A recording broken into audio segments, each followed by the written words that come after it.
Hola, hoy hablaremos sobre los principales subgéneros periodísticos: información, opinión y mixtos. Todo periódico es una publicación regular que constituye una unidad de comunicación compleja. Su contenido, distribución y espacios y el tratamiento de los temas varía según el ámbito local, regional o nacional. Pero todo periódico busca conseguir informar, formar y entretener. El objetivo de información responde a los subgéneros llamados de información y al objetivo de formación, los llamados subgéneros de opinión. Y en un momento les explicaremos a detalles cada uno de ellos. Textos de opinión. Son aquellos en los que una persona o un colectivo reflexionan sobre acontecimientos y noticias de interés. A diferencia de los informativos, su estructura de desarrollo no viene predeterminada y permite que el articulista exponga y organice ideas y contenidos libremente. Esto lo aproxima bastante al ensayo. Normalmente podremos distinguir una parte expositiva, otra argumentativa y otra conclusiva. A diferencia de los textos informativos, el estilo y la subjetividad del autor estarán presentes, así como técnicas argumentativas y expositivas. Entre los textos de opinión podremos diferenciar El editorial. En ella se expone la posición oficial del periódico sobre un tema de actualidad. Por eso no aparece firmado.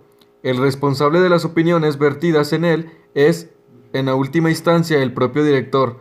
La longitud y tratamiento del desarrollo varía en función de la importancia que cada periódico otorgue a este apartado, que no siempre está presente o aparece esporádicamente cuando algún asunto muy relevante lo hace conveniente a criterio del periódico en cuestión. El artículo. En él, un profesional conocido nos ofrece su visión personal o su análisis sobre un tema de interés. Suelen ser colaboradores o más o menos habituales especialistas en materias concretas, ya sean científicas, artísticas, culturales, etc. El artículo suele partir de la exposición de unos hechos concretos.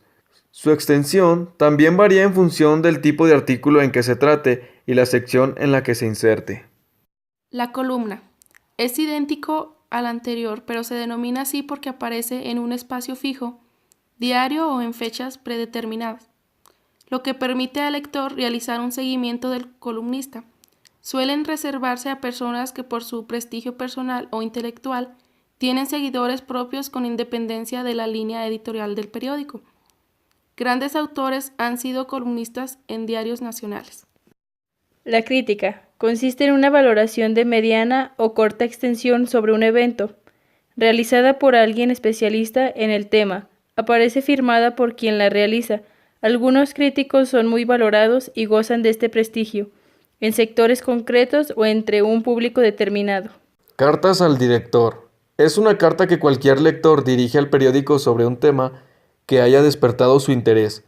A través de ellas podemos interactuar con el periódico y hacer llegar las oportunas rectificaciones o correcciones o informaciones sesgadas, incorrectas, incompletas, o aportar puntos de vista personales sobre sucesos aparecidos o no en la prensa. Tiene un espacio definido en el periódico y una extensión predeterminada.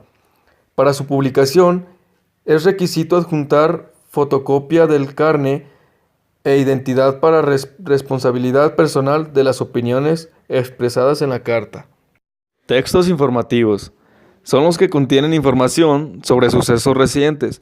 Suelen organizar la información de forma característica, lo que se ha dado en llamar pirámide invertida. Lo más destacado aparece en titular, entradilla y primer párrafo. Entre los textos informativos podemos encontrar: La noticia informa sobre hechos muy recientes. Sigue la regla de las 3 Cs, concisa, clara y correcta. Se considera noticia el hecho que resulta reseñable por su interés social debido al suceso en sí. Una de las claves para ser un buen periodista es precisamente tener la intuición necesaria para saber distinguir aquello que puede despertar mayor interés para sus lectores entre la multitud de acontecimientos que se producen en una jornada. El periodista desaparece de la información, de ahí el estilo impersonal y la objetividad como principios. El reportaje se diferencia de la noticia en 3 aspectos fundamentales. En primer lugar, por el distanciamiento, el reportaje se ocupa de sucesos de interés, pero no necesariamente inmediatos en el tiempo. En segundo lugar, su extensión es superior, lo que da entrada a cierta dosis de enfoque subjetivo por parte del reportero. Y en tercer lugar, por el contacto directo del periodista con la noticia. La entrevista. En este caso, se utiliza el diálogo en estilo directo como modo de expresión. El periodista realizará una pregunta e inmediatamente aparece la respuesta del entrevistado, entre comillas, para reseñar la literalidad de las intervenciones. El interés de la entrevista dependerá del personaje seleccionado y de la relevancia de las preguntas planteadas por el periodista. A veces se insertan comentarios con las impresiones personales del entrevistador o se realiza a modo de presentación un perfil del entrevistado. Géneros híbridos. Son aquellos que combinan características de los textos informativos y de opinión. Entre ellos cabe mencionar la crónica.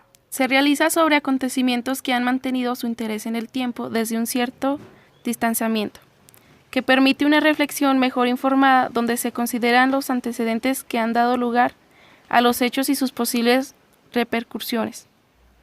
En definitiva, un análisis en el que no solo se busca saber qué ocurrió la noticia, sino por qué sucedió y qué consecuencias son presevibles. la noticia comentario. Por último, conviene también hablar de la noticia comentario, cada vez más empleada. El formato de la noticia limita mucho las posibilidades del periodista, que debe ceñirse a exponer lo sucedido de forma impersonal y concisa. De ahí que cada vez con más frecuencia aparezcan párrafos valorativos en los que expresa una interpretación personal de los hechos narrados, dando cabida a un estilo personal que no tiene la noticia. También en este caso, el autor firma su escrito, pero a diferencia de la crónica, la información no tiene por qué ser de primera mano, suele ser indirecta.